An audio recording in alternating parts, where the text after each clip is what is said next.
Hello नमस्कार साथियों, मैं सूरज सिंह फिर से आपका उसी प्लेटफॉर्म पर स्वागत करता हूं जिस प्लेटफॉर्म पर मैं लगातार लंबे समय से आप लोगों को कुछ ना कुछ नया समझाने और नया बताने की कोशिश करता हूं। हर दिन कुछ नया कंटेंट लेकर आता हूं।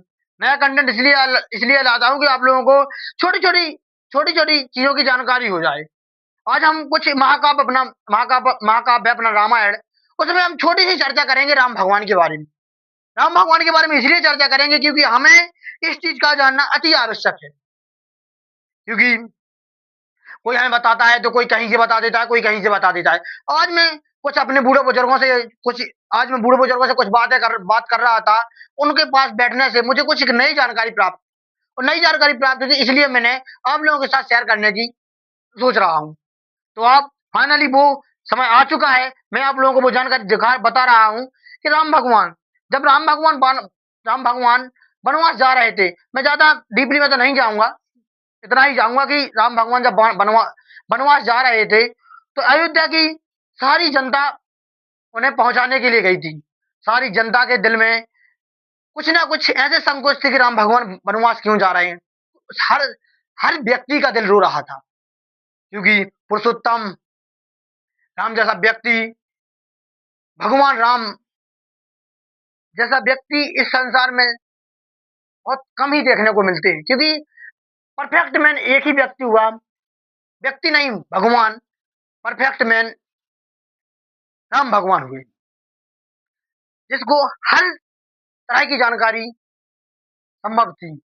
जहाँ एक शिष्य बनना, आराध्य शिष्य बनना, एक आराध्य साधना करना, आराध्य पुत्र बनना, मतलब हर किसी के बस की नहीं होता है। तो राम भगवान जब वनवास जा रहे थे, तो अयोध्या की सारी जनता वहां पहुंचाने के लिए गई थी।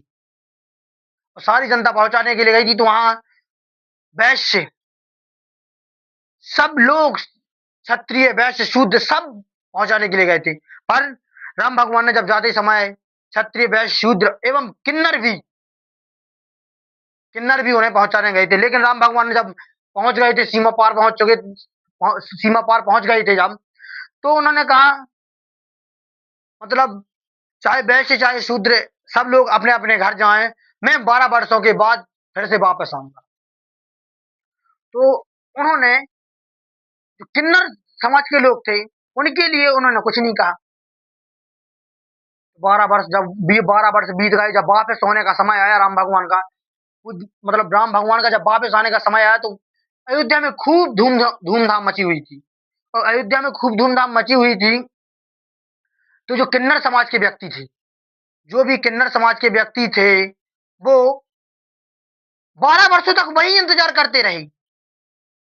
12 वर्षों तक इंतजार करते रहे, तो उन्होंने, राम भगवान ने पूछा कि अयोध्या की जितनी जनता है, वो मुझे स्वागत के लिए नहीं पहुंची।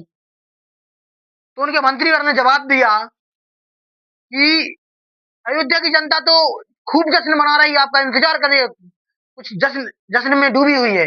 लेकिन आपने सब लोगों से कहा था कि भाइयों बहनों, आप लोग वापस अपने अपने घर द्वार पहुंचो, लेकिन किन्नर समाज के लिए नहीं कहा था। तो किन्नर समाज वहां तक 12 वर्षों तक इंतजार करता रहा।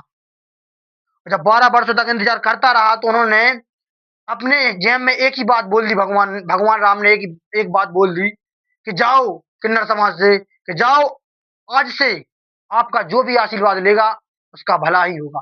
तो उस समय से किन्नर समाज के लोग आशीर्वाद देते हैं, और जहां भी ट्रेन में पैसे मांगते हैं, कहीं भी पैसे मांगते हैं, तो अपनी आजीविका चलाने के लिए मांगते हैं। क्योंकि समाज आज उनको उनको समाज में सम्मान के पात्र नहीं देखा जाता है। इसलिए किन्नर समाज इस तरह के इस तरह की जीवन यापना चलाने के लिए पैसे की उगाती है। धन्यवाद। फिर से नई तरह की जानकारी लाऊंगा मैं।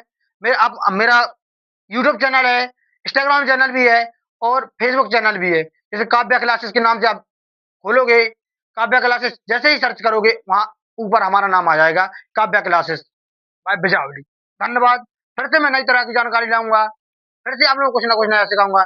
धन्यवाद। आपने आप अपने कुछ छोटे बड़ों के लिए पास भी अपना वीडियो भेज सकते हैं। धन्यवाद।